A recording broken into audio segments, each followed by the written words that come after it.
video. Salamünaleyküm, hər vaxtınız xeyir olsun. Demək belə, bizim maşını göstərdik. Bizim firmanın maşınıdır. Sırf serikan maşını. Baxın, təqdim edəyək.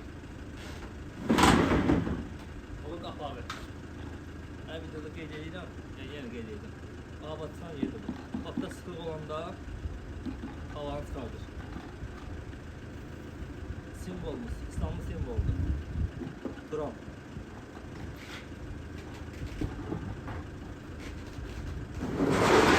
Bakın tonajı, 2 tonluq.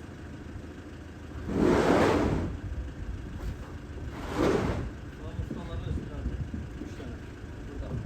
Burada ölçüləri var, 300, 600, 900, 1200, 1500, 1800, 2000.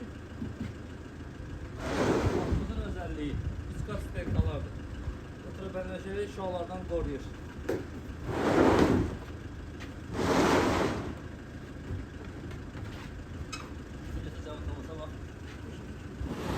İyi koku gelmiyor. Patlama sebebi yoktur, bak görürsünüz. Hem günəş şahsından saxlayır, hem mamur bağlanmır.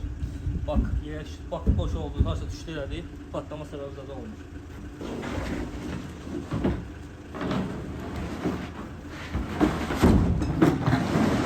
Göstereyim.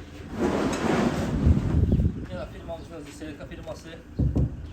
Uyğunluq sertifikatımız. Gigiyenik cəhətdən. İyi qoxu gəlmir, yəni həkimdən çıxmış bir şeydir. Verdim sən, plakatdır. Baxın, bax, qoyulmaq göstərək. Bu altı belə olmalıdır, bax, düz, bax, bu formada. Amma bunlar səhvdir. Səhv, düzgün forması. Bakıda bütün divanları çatdırıq. 5 ton yoxdur bir hələ ki bizdə, 3 ton kimi var Serika su səndəyindən. Bu da bizə uyğunluq sertifikatımız.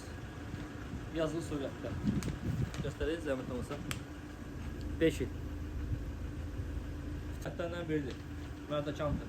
Xeyirli olsun, Allah xeyirli versin.